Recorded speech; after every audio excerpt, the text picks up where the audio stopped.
أعوذ بالله من الشيطان الرجيم بسم الله الرحمن الرحيم وراودته التي هو في بيتها عن نفسه وغلقت الأبواب وقالت هيت لك قال معاذ الله إنه ربي أحسن مثواي إنه لا يفلح الظالمون ولقد همت به وهم بها لولا أن رأى برهان ربه كذلك لنصرف عنه السوء والفحشاء إنه من عبادنا المخلصين صدق اللہ العظیم۔ بزرگوں، پیارے بھائیوں، آپ حضرات کے سامنے سورہ یوسف کی آیت نمبر 23 اور 24 کی تلاوت کی ہے۔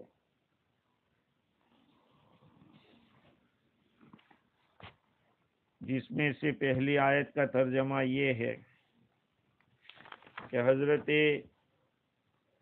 یوسف علیہ السلام کو اس عورت نے جس کے گھر میں یوسف علیہ السلام رہتے تھے ان سے اپنا مطلب حاصل کرنے کے لیے ورغلایا، پھسلایا اور سارے دروازے بند کر دیے اور کہا کہ جلدی آ جاؤ، تم ہی سے کہتی ہوں۔ یوسف علیہ السلام نے فرمایا کہ اللہ بچائے، اللہ کی پناہ، وہ تو میرا مربی ہے، مجھ کو کیسے اچھی طرح رکھا۔ یقیناً ظالم لوگ کامیاب نہیں ہوتے۔ یہ تو ترجمہ ہوا۔ علامہ آلوسی بغدادی رحمۃ اللہ علیہ اس آیت کے تحت بطور ربط کے فرماتے ہیں کہ یہاں سے عزیز مصر کے گھر کے اندر کیا بیتا، جبکہ عزیز مصر نے بیوی کو حکم دیا تھا کہ ان کا ٹھکانہ اچھا کرنا، ان کو عزت کے ساتھ رکھنا، تو اس کی تشریح اب ہو رہی ہے۔ تو پہلا جو لفظ ہے وراودته التی، عربی زبان میں مراودہ کے معنی ہے طلب الشیء برفق، نرمی کے ساتھ کوئی چیز مانگنا، طلب کرنا۔ یہاں پر زلیخا نے یوسف علیہ السلام سے تدبیر اور حیلے کے ذریعے مطالبہ کیا۔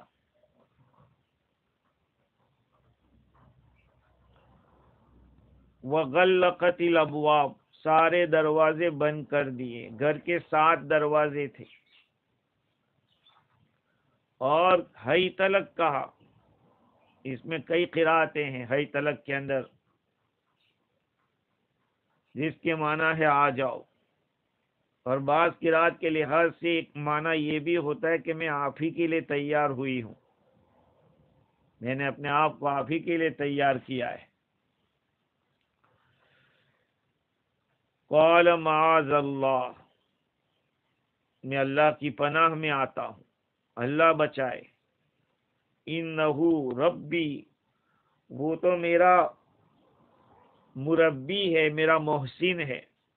اگر انہو کی جو ہو کی ضمیر ہے عزیز مصر کی طرف لوٹتی ہے تو یہ معنی ہوں گے، اور اگر بعض مفسرین نے کہا کہ انہو کی ضمیر اللہ کی طرف لوٹ رہی ہے، تو یہ یوسف علیہ السلام نے یہ فرمایا انہو ربی، اللہ میرا رب ہے، احسن مثوائے، جس نے مجھے اچھی طرح سے رکھا ہے،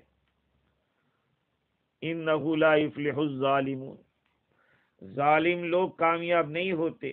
ظالم ظلم کہتے وضع الشیء فی غیر محلہ، کسی چیز کو اس کی جگہ پر رکھنے کے بجائے دوسری جگہ رکھنا۔ ٹوپی سر میں رکھنے کی چیز ہے، اگر کوئی پاؤں میں رکھے تو اس کو ٹوپی پہ ظلم ہوگا،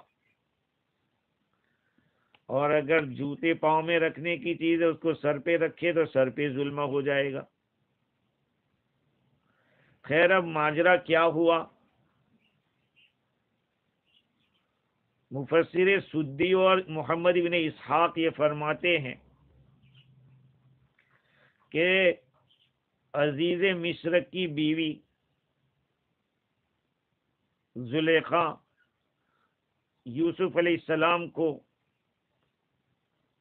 اپنی طرف کھینچنا چاہتی تھی، اس کے لیے یوسف علیہ السلام کے محاسن بیان کرنے لگی اور اپنی طرف ان کو رغبت دلانے لگی۔ مظہری میں ہے، تفسیر مظہری میں، کہ زلیخا نے کہا کہ یا یوسف ما احسن شعرک، اے یوسف کیا ہی خوبصورت تمہارے بال ہیں۔ کہ یوسف علیہ السلام نے جواب دیا کہ ہی اول ما ینتصر من جسدی، میرے مرنے کے بعد سب سے پہلے جو چیز گرے گی وہ میرے بال ہوں گے، میری باڈی سے وہ بکھر جائیں گے۔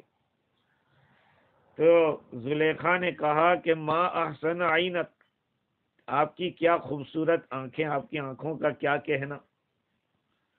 یوسف علیہ السلام نے فرمایا ہما اول ما یسیل علی وجہی، کا مرنے کے بعد سب سے پہلے جو بہے گی یہی آنکھیں چہرے پہ بہہ جائے گی۔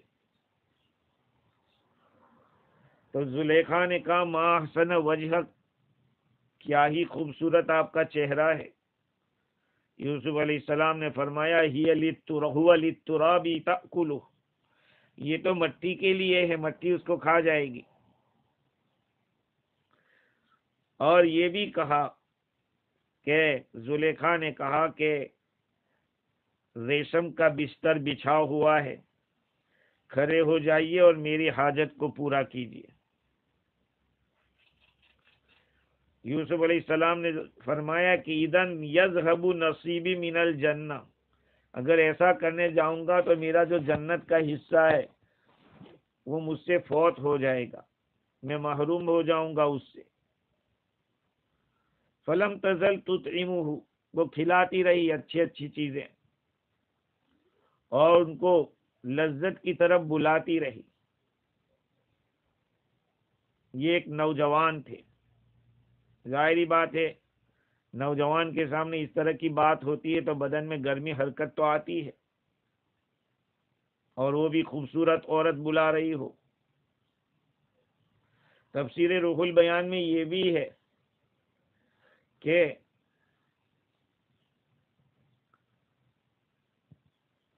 زلیخا نے یہ بھی کہا کہ میرے بازو تمہاری محبت سے بے نشیلے ہیں۔ یوسف علیہ السلام نے فرمایا کہ جب زلیخا نے کہا کہ تم اپنا بازو میری طرف کرو اور میری طرف متوجہ ہو، میرے حسن و جمال کی طرف اپنے آپ کو متوجہ کرو، یوسف علیہ السلام نے فرمایا کہ تیرا شوہر تیرے حسن کا زیادہ حقدار ہے، تیری خوبصورتی کا میرے بنسبت زیادہ حقدار ہے۔ اللہ تعالیٰ نے اسی کو بیان کیا ہے اس آیت میں۔ علامہ عثمانی رحمۃ اللہ علیہ نے اپنے انداز میں اس طرح سے سمجھایا کہ ادھر الطاف غیبیہ، اللہ تعالیٰ کی مہربانیاں اور لطف جو ہو رہے تھے یوسف علیہ السلام کے اوپر، عجیب و غریب طریقے سے تربیت فرما رہے تھے۔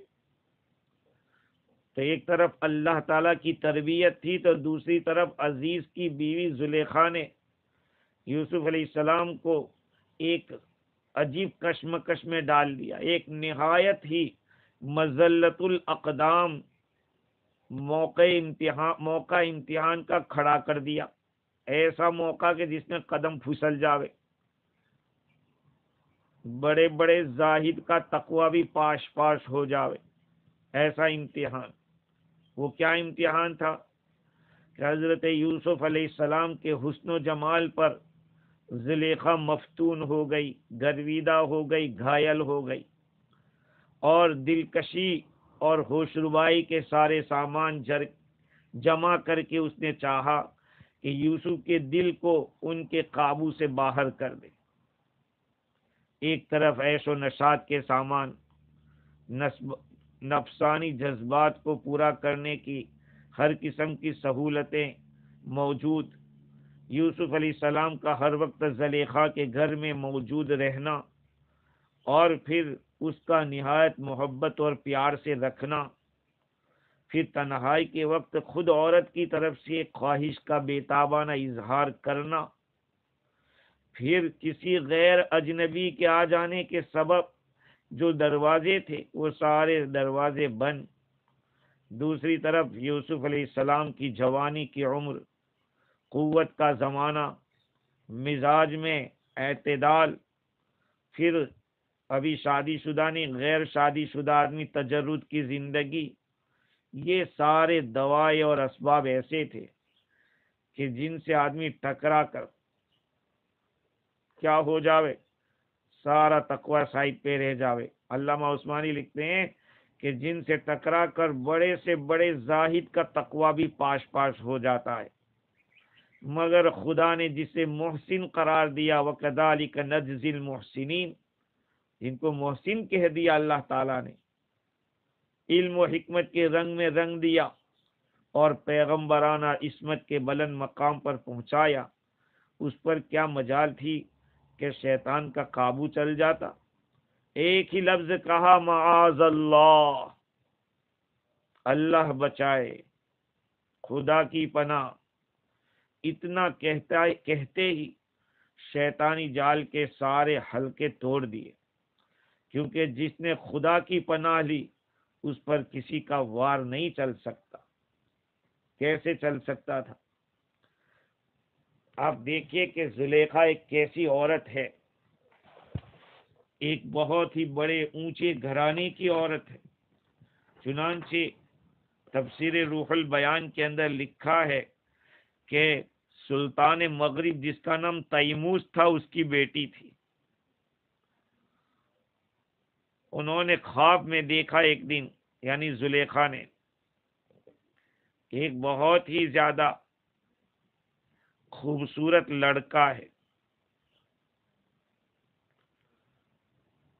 اس لڑکے کو دیکھ رہی ہے کہ حسن میں سب سے بڑھا ہوا ایک نوجوان ہے، پوچھ لیا کہ بھئی تم کون ہو؟ کہا میں عزیز مصر ہوں۔ جب بیدار ہوئی تو خواب کا جو سین تھا اسی میں وہ کھوئی ہوئی تھی،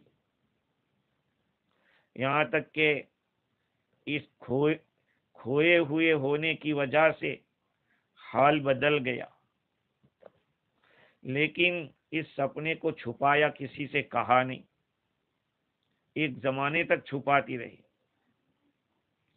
لیکن گھر میں جو کام کرنے والی لڑکیاں تھیں وہ سمجھ گئے کہ اس کو کوئی پرابلم ہوا ہے، اس لیے کسی نے کہا کہ اس کو نظر لگ گئی ہے، کسی نے کہا کہ جادو لگ گیا۔ ہمارے یہاں فیجی میں کسی کی بیوی بھاگ جائے تب بھی پہلے یہ کہیں گے اس کو ہوا پھیر ہو گیا ہے، ہاں پہلے ہی ہوا پھیر کی بات کریں گے۔ ارے بھائی بھاگ گئی تو کیسے ہوا پھیر، تو اس کی ہوا پھیر دے پھر سے۔ خیر، تو کسی نے کہا کہ جادو لگ گیا ہے، کسی نے کہا کہ اس کو جن نے ٹچ کیا ہے، تو کسی نے کہا کہ اس کو عشق کی بیماری لگ گئی۔ بڑی تحقیق کے بعد پتا چلا کہ یہ مریض عشق ہے۔ بڑے بڑے بادشاہوں کے شہزادوں نے زلیخا سے شادی کا پیغام دیا، لیکن سب کو انکار۔ عزیز مصر کی طرف سے پیغام پہنچا تو پھر تیاری دکھائی۔ زلیخا کے والد نے اتنے سارے غلام اور اتنی باندیاں اور اتنا مال، کیا کیا سب چیزیں مصر کی جانب روانہ کی، اور عزیز مصر نے بھی بہت ہی پرتپاک استقبال کیا، ایک بڑے مجمع کے ساتھ اور خوب بڑے ڈیکوریشن کے ساتھ۔ لیکن زلیخا نے دیکھا عزیز مصر کو تو سمجھ گئی کہ یہ وہ آدمی نہیں ہے جس کو خواب میں دیکھا تھا، اس لیے وہ رونے لگی اور اپنے مطلوب کے فوت ہونے پر افسوس کرنے لگی کہ مجھے جو چاہیے تھا وہ تو ہے نہیں۔ جب وہ لوگ مصر میں داخل ہوئے تو زلیخا کو بڑی عزت کے ساتھ رکھا، اور یہ عورت اپنے دل کے اندر فراق برداشت کرتی رہی۔ کئی سالوں تک یہ حالت رہی، یہاں تک کہ بکارت ہی کے ساتھ زندگی گزر رہی تھی، کیونکہ عزیز مصر عنین تھا، نامرد تھا، وہ صحبت کرنے پر قادر نہیں تھا۔ تو بھائیوں کا جو حسد ہوا اور یوسف علیہ السلام کو بیچا گیا اور خریدا گیا، جب قصر عزیز مصر میں پہنچے ہیں، زلیخا نے دیکھا تو سمجھ گئی کہ خواب میں جس کو دیکھا تھا وہ یہی تو تھا۔ فارسی زبان میں تفسیر روح البیان میں لکھا کہ چو یوسف بخانے عزیز درآمد، جب یوسف علیہ السلام عزیز مصر کے گھر میں تشریف لائے، سلطان عشق رخت بخانے زلیخا فرستاد، عشق کا جو بادشاہ تھا اس نے سامان زلیخا کے گھر کی طرف روانہ کر دیا۔ وہ لشکر حسنش متائے صبر و سکون اورا پیغام داد، اور جو اس کا حسن کا لشکر تھا اس نے صبر و سکون کا سامان تھا، اس کو پیغام دے دیا کہ بھئی اب آ چکے ہیں جو تمہارے مطلوب تھے۔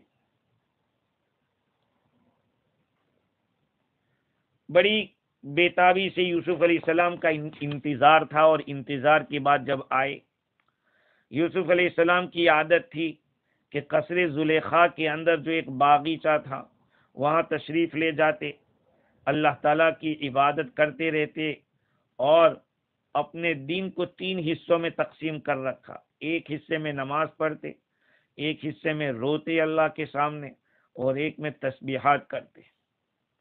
جب یہ خوب مضبوط ہو گئے، ایک مردوں کی جو عمر ہوتی ہے، زلیخا نے ورگلانا چاہا، یوسف علیہ السلام بھاگے وہاں سے باغیچے کی طرف۔ جب وہ لمبا زمانہ ہو گیا زلیخا پر تو زلیخا کا رنگ بدل گیا، چہرہ پیلا پڑ گیا، اور جو آنے والی عورتیں تھیں زلیخا کے پاس گئی تو زلیخا سے کہا کہ ایک کام کر، تو ایک بہترین محل بنا اور اس کے اندر ہر قسم کا ڈیکوریشن رکھ، خوشبو رکھ، اور یوسف کے ساتھ اس طرح سے 7 دروازے رکھنا، ایک کے بعد ایک، تو اندر جاتے جاتے 7واں دروازے تک پہنچانا۔ کاریگر جب یہ تعمیر سے فارغ ہو گئے، عزیز مصر کو اس نے بلایا، عزیز داخل ہوا، قطفیر بڑا پسند آیا، تو اس سے کہا قطفیر نے زلیخا سے کہ اس کا نام بیت السرور رکھ، خوشی کا گھر۔ جب گھر دیکھ کر عزیز مصر چلے گئے تو یوسف علیہ السلام کو بلایا، یوسف علیہ السلام کو ہر چیز سے جو بھی ممکن زینت کا سامان تھا اس سے مزین کیا، اور خود بھی خوب آراستہ پیراستہ ہو گئی۔ زلیخا کے اتنی خوبصورت تھی اور ان کی آنکھوں کے درمیان ایک تل تھا جو حسن کو دوبالا کر رہا تھا، 4 چوٹیاں تھی جس کے اوپر موتی لگائے ہوئے تھے، اور 7 جوڑے بدن پہ لگے ہوئے تھے۔ حضرت یوسف علیہ السلام جب پہلے دروازے سے داخل ہوئے اس کو بند کر دیا گیا، پھر آگے ہوتے ہوتے جب 7ویں تک تو سب دروازے بند تھے۔ وغلقت الابواب، قرآن نے کہا کہ دروازے بند کر دیے، سارے دروازے بند کر دیے گئے۔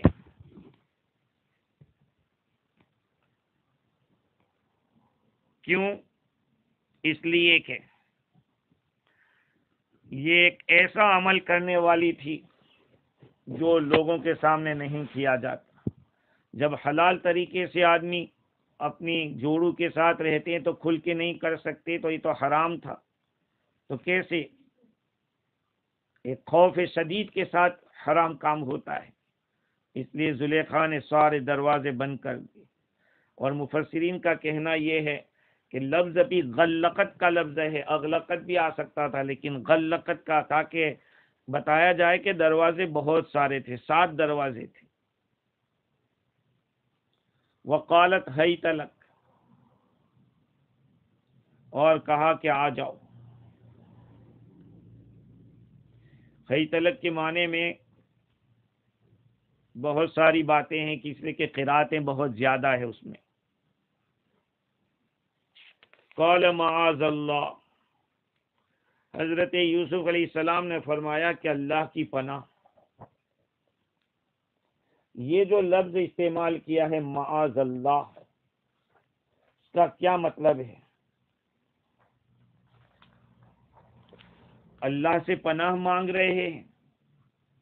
بظاہر تو ایسا لگتا ہے جیسے کہ امام رازی نے لکھا کہ اعوذ باللہ معاذن، اس طرح سے اعوذ باللہ معاذن، میں اللہ تعالیٰ سے بچنے کی جگہ یا پناہ کی جگہ مانگ رہا ہوں، یعنی اس عمل سے بچا لے، اللہ تعالیٰ سے بچاؤ مانگ رہے ہیں۔ تو یہ بچاؤ کیا ہے؟ یہ تو نہیں ہے کہ بھئی قدرت مل جائے، عقل مل جائے، یا کوئی اس طرح کا آلہ مل جائے۔ یہ تو ساری چیزیں موجود ہے، عقل بھی موجود ہے، قدرت بھی موجود ہے، سب موجود ہے۔ یا جتنے آزار ہیں وہ ختم کر دیے جائیں، موانع جتنی ہے سب کو دور کر دیا جائے۔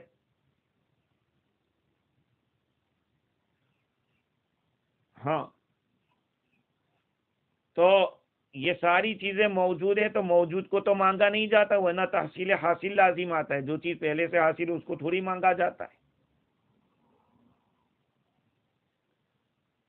یا پھر جیسے کہ راضی نے لکھا کہ ممتنع چیزوں کو حاصل کرنے کی کوشش کر رہے ہیں، یہ جتنی چیزیں ہیں اس سے الٹی چیزیں،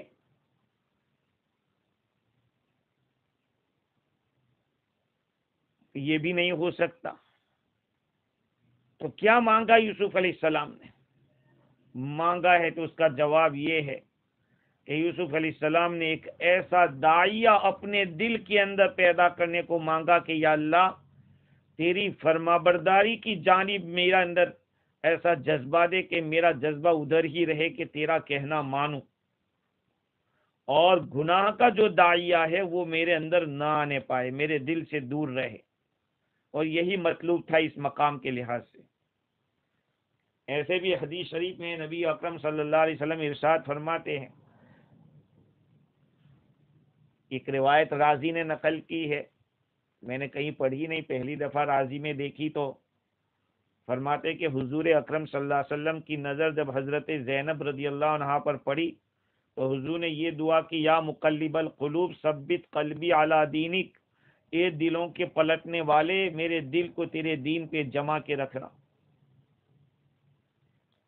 تو اس میں مقصد یہی ہوتا ہے کہ طاعت کا جو جذبہ ہے وہ مضبوط ہو، اور گناہ کا جو جذبہ ہے وہ ختم ہو۔ تو یوسف علیہ السلام نے یہاں پہ یہ چیز مانگی۔ ایک سوال یہ ہوتا ہے، ہاں اس لیے بھی مانگی کہ بندوں کے دل اللہ کے ہاتھ میں ہے، نبی کریم صلی اللہ علیہ وسلم کا ارشاد ہے کہ قلب المؤمن بین اصبعین من اصابع الرحمن، مومن کا دل رحمان کی انگلیوں میں سے 2 انگلیوں کے بیچ میں ہے۔ تو وہی بات ہے، یہ انگلیوں سے مراد وہ داعیہ فعل کا یا گناہ کے چھوڑنے کا داعیہ۔ معاذ اللہ انہ ربی احسن مثوائی۔ سوال یہ کہ یوسف علیہ السلام تو غلام تو تھے نہیں، غلام نہیں تھے، پھر کیسے کہہ دیا کہ میرا مالک ہے، میرا رب ہے؟ تو اس کا جواب یہ ہے کہ بظاہر یوسف علیہ السلام کو خرید کر لایا گیا ہے، تو خریدنے والا مالک ہے، اور لوگ بھی تو یہی سمجھتے تھے کہ یوسف ایک تو غلام ہے عزیز مصر کے۔ دوسری بات یہ ہے کہ عزیز مصر کو جو رب کہا وہ اس لیے کہ ایک مربی تھا، وہ آپ کے اوپر مختلف طریقے سے انعام کیے،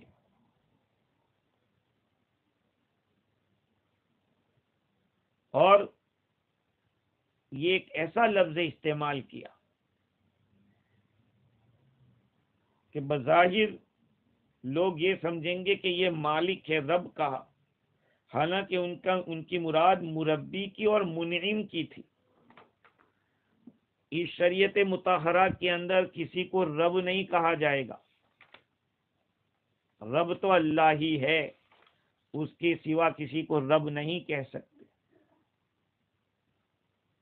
یہ جلیل القدر نبی ہے یوسف علیہ السلام، تو آپ نے کیسے کہا؟ اس کا تو جواب ہو گیا۔ لیکن اس شریعت مطہرہ میں، حضور اکرم صلی اللہ علیہ وسلم کی لائی ہوئی شریعت میں، ایسا لفظ جو شرک پیدا کرتا ہو اس کی استعمال کی اجازت نہیں، یا مشرکین کے ساتھ مشابہت پیدا ہو رہی ہو ایسے الفاظ بولنے کو منع کیا گیا۔ شریعت محمدیہ میں ایسے الفاظ استعمال کرنے کو منع کیوں کیا؟ اس لیے کہ اسلام اپنے ماننے والوں کو ہر اس چیز سے روکتا ہے جو عقیدے کی خرابی تک پہنچاتا ہو۔ چنانچہ مسلم شریف کی حدیث میں کہ کوئی غلام اپنے آقا کو رب نہ کہے اور کوئی آقا اپنے غلام کو بندہ نہ کہے، مگر یہ شریعت محمدیہ کی خصوصیت ہے۔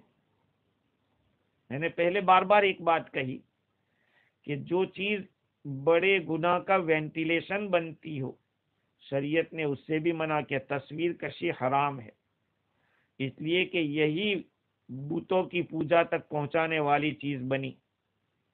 اب آج تو یہ فیشن ہو گیا۔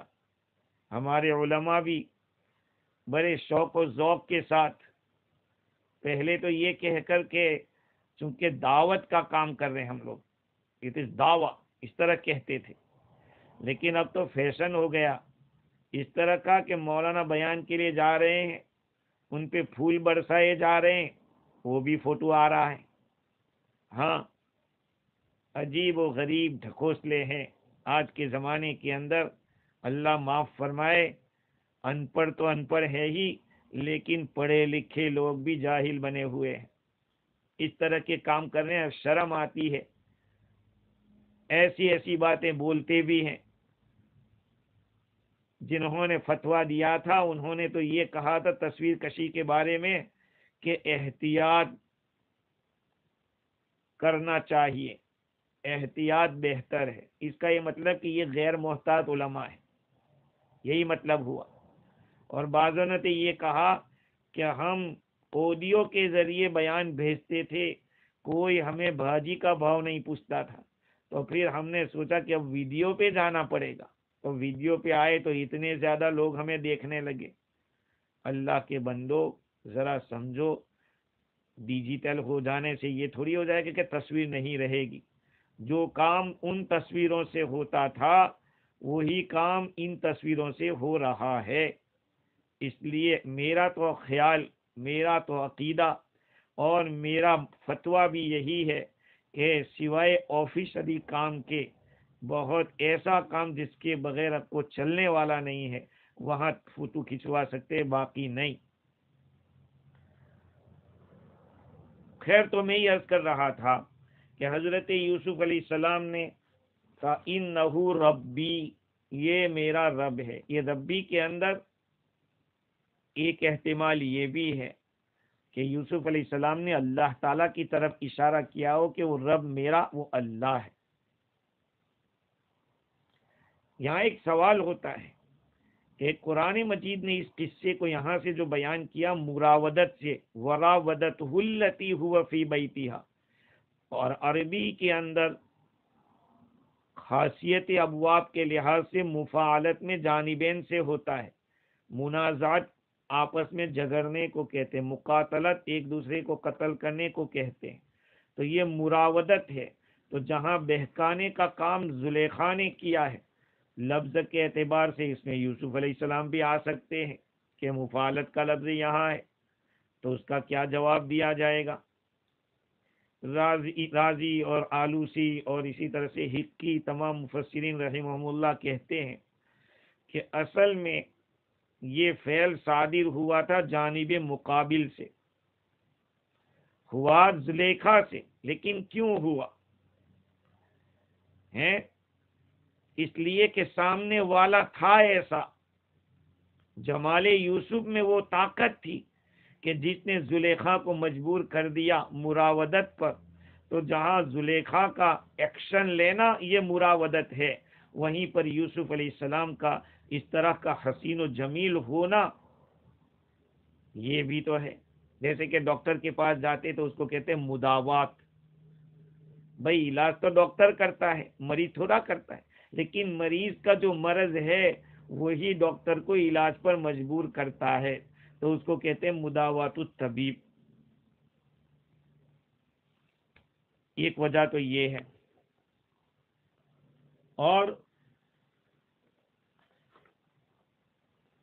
دوسرا سوال یہ ہے کہ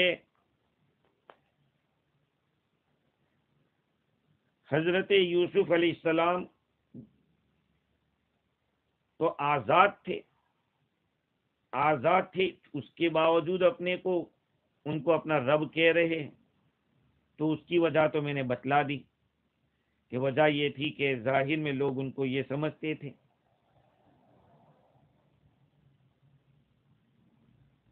اور انہو ربی احسن مثوائی انہو لا یفلح الظالمون۔ حضرت یوسف علیہ السلام نے زلیخا کے بارے میں جو 3 باتیں کہی گئی، ایک وراودت التی هو فی بیتہا عن نفسی، مراودت کی زلیخا نے، ایک بات، وغلقت الابواب، دروازے بند کر دیے، یہ دوسری بات، اور وقالت حیت لک، اور کہا کہ آ جاؤ، یہ 3 باتیں ہوئی۔ حضرت یوسف علیہ السلام نے اس کے مقابلے میں قال معاذ اللہ، ایک بات، انہو ربی، یہ دوسری بات، احسن مثوائی، یہ تیسری بات، اور انہو لا یفلح الظالمون، یہ آخر میں جو کلام کیا یوسف علیہ السلام نے۔ تو 3 باتیں خاص طور پر یوں کہے کہ انہو ربی احسن مثوائی کو ایک شمار کر دیا جائے، اور انہو لا یفلح الظالمون کو تیسرا نمبر دیا جائے۔ تو یہ حضرت یوسف علیہ السلام نے اتنی اچھی ترتیب کے ساتھ بیان کیا، تو کیا آپس میں جوڑ ہے ان تینوں باتوں کو؟ تو کہا کہ ہاں، رازی نے کہا کہ جوڑ ہے۔ نمبر 1، معاذ اللہ اس لیے کہا، اللہ کی طرف رجوع اس لیے کیا کہ اللہ تعالیٰ کے حکم کے سامنے جھکنا،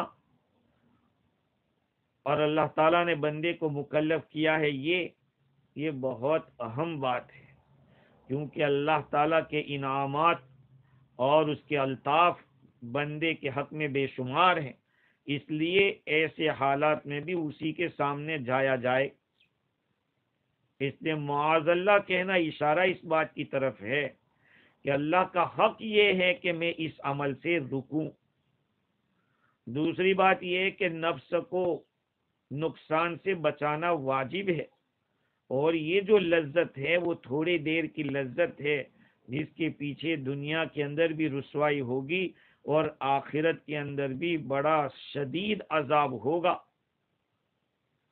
جب تھوڑی لذت کے بعد نقصان بڑا ہو تو عقل کا تقاضا یہ ہے کہ اس کو چھوڑ دیا جائے اور اس سے بچا جائے، احتراز کیا جائے۔ انہو ربی احسن مثوائی، آخر میں فرمایا انہو لا یفلح الظالمون، اس میں اشارہ اس بات کی طرف کیا کہ ظالم لوگ کامیاب نہیں ہوتے۔ دیکھیے اس آیت سے ایک بات تو یہ معلوم ہوئی کہ احسان کو پہچاننا ضروری ہے، احسان کو پہچاننا ضروری ہے۔ یہ بات علامہ آلوسی روح البیان کے اندر علامہ حکی نے لکھی، معرفت الاحسانی واجب، آپ کے اوپر کوئی احسان کرتا ہے تو اس احسان کو سمجھو، آج اللہ معاف کرے۔ واللہ العظیم ایسا لگتا ہے کہ ہم تو زمانے جاہلیت سے بدترین دور میں آ گئے۔ آپ کتنا ہی کسی پر احسان کر دیں اور کتنے ہی مر مٹیں، وہی آپ کی ٹانگ کاٹے گا۔ آپ ان کو آرے وقت میں کام لگے ہوں گے، پھر بھی آپ کی ٹانگ کاٹنے کے لیے وہ کھڑا ہوگا۔ یہ احسان فراموشی ہے۔ یوسف علیہ السلام نے زلیخا کے ورگلانے کے مقابلے میں جو جواب دیا، انہو ربی احسن مثوائی، ارے میں یہ کام کیسے کر سکتا ہوں جبکہ میرے مربی نے تو میرے ساتھ بہت اچھا سلوک کیا، میں آیا ہوں تب سے میرے ساتھ اتنا اچھا کر رہا ہے۔ یوسف علیہ السلام نے دو باتیں بتلائی تھی، ایک تو دنیا اور ایک آخرت۔ کیسے؟ دو چیزوں کی وجہ سے یوسف علیہ السلام رکے۔ ایک تو یہ تھا کہ تیرے شوہر کا مجھ پر بہت بڑا احسان ہے، اور دوسرا یہ کہ اگر میں یہ کرتا ہوں تو ظالم بنتا ہوں، اور ظالم کبھی کامیاب نہیں ہوتے، جس سے میرا رب ناراض ہوگا۔ یہ دو باتیں تھیں۔ دوسری ایک بات معلوم ہوئی جس کو مفتی شفیع صاحب نور اللہ مرقدہ نے لکھی اس آیت سے، گناہوں سے بچنے کا قوی ذریعہ اللہ کی پناہ میں جانا ہے۔ اللہ کی پناہ میں جاؤ۔ کبھی اس طرح کا خیال آوے تو اعوذ باللہ من الشیطان الرجیم پڑھو، خواب اگر برے آوے تو بھی یہ پڑھنے کو کہا۔ تو گناہوں سے بچنے کا قوی ذریعہ خود اللہ سے پناہ مانگنا ہے۔ ارے بھائی جو کچھ اچھا برا آتا ہے وہ اسی کی طرف سے آتا ہے، جب اسی کی طرف سے آتا ہے تو اسی کے سامنے رجوع کر لو، اسی کے سامنے گر پڑو کہ تجھے ہی بچانا پڑے گا۔ دوسری بات یہ کہ انہو ربی احسن مثوائی، اس میں زلیخا کو بھی ایک نصیحت کر دی۔ وہ کیا تھی کہ میں تو ابھی چند روز سے آیا ہوا ہوں اور میں ان کے احسان کو پہچانتا ہوں، تو مجھ سے زیادہ پرانی ہے، اس کا حق تو پہچان اور اس کے ساتھ خیانت مت کر۔ مراودت کے ایک معنی لوگوں نے مخادعت بھی کہا ہے، دھوکہ دینا بھی کہا ہے۔ انہو لا یفلح الظالمون، ظالم لوگ کامیاب نہیں ہوتے۔ یہ اوپر والے جملے کی وجہ بتلائی کہ میں کیوں یہ نہیں کر رہا ہوں، اس لیے کہ کروں گا تو میں ظالم بن جاؤں گا، اور ظالم کبھی کامیاب نہیں ہوتا۔ کامیابی کس کو کہتے ہیں؟ کامیابی کہتے ہیں مقصد کو پا لینا، الفلاح والظفر وادراک البغیہ، آدمی کا اپنے مقصد کو پا لینا یہ کامیابی ہے۔ یہ دو طرح کی ہوتی ہے۔ اللہ تعالیٰ نے فرمایا کہ ظالم کامیاب نہیں ہوتا، دنیا میں بھی نہیں اور آخرت میں بھی نہیں۔ تو کامیابی ایک دنیاوی ہوتی ہے، ایک اخروی ہوتی ہے۔ دنیاوی کامیابی یہ ہے کہ آدمی اپنی دنیا کی زندگی میں جو چیزیں چاہتا ہے، جو سعادتیں ہیں، وہ اس کو مل جائے۔ اور وہ کیا ہے؟ باقی رہنا۔ آدمی کے پاس جو نعمتیں ہیں وہ باقی رہیں، یہ بھی ایک بہت بڑی نعمت ہے۔ ورنہ 4 دن کی چاندنی پھر اندھیری رات، کبھی جوش میں آئے اور پھر کھو گئے، جوش میں آئے اور پھر کھو گئے۔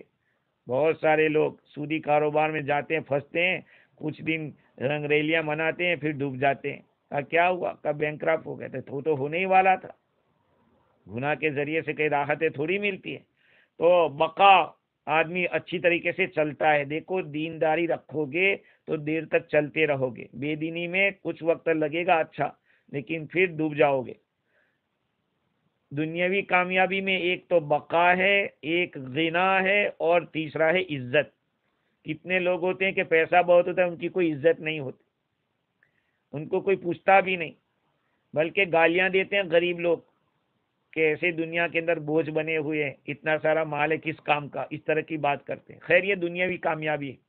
اخروی کامیابی 4 چیزیں ہیں: بقاؤم بلا فنا، و غنم بلا فقر، و عزم بلا ذل، علم بلا جہل.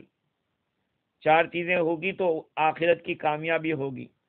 ایک تو کامیابی دنیا آخرت میں ہمیشہ رہنا ہے، ختم کبھی نہیں ہوگا. مالداری ایسی ملے گی کہ محتاجی قریب میں بھی نہیں آئے گی، اور عزت وہ ملے گی کہ ذلت کا نام و نشان نہیں ہوگا، اور علم ایسا ہوگا کہ جہالت کوسوں دور بھاگے گی. یہ 4 چیزیں اخروی. ظالم لوگوں کو یہ چیزیں ملتی نہیں. اب ظالم کا مطلب لوگ کیا سمجھتے؟ کسی کو 2-4 تھپڑ مارے، ظلم الگ الگ طریقے سے. ناحق کسی کو ستانا یہ ظلم ہے. کسی کے ساتھ ناحق اس طرح کا رویہ کرنا جو اس کی شان کے خلاف ہے، یہ ظلم ہے. تو یہ آیت کریمہ زلیخا کے یہاں، عزیز مصر کے یہاں یوسف علیہ السلام کو کیا بیتی اس کی ابتدا ہے. ابھی آگے دیکھیے کیا ہونے والا ہے. اللہ تعالیٰ مجھے اور آپ کو دین کی صحیح سمجھ عطا فرماوے. آگے کی آیت میں ترجمہ میں کر دیتا ہوں. وَلَقَدْ ہَمَّتْ بِهِ وَهَمَّ بِهَا، اس عورت کے دل میں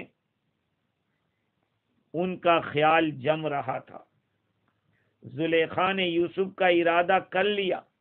وَهَمَّ بِهَا لَوْلَا أَن رَأَىٰ بُرْهَانَ رَبِّهِ، اور یوسف علیہ السلام بھی ارادہ کر لیتے اگر وہ اپنے رب کی نشانی کو نہ دیکھتے.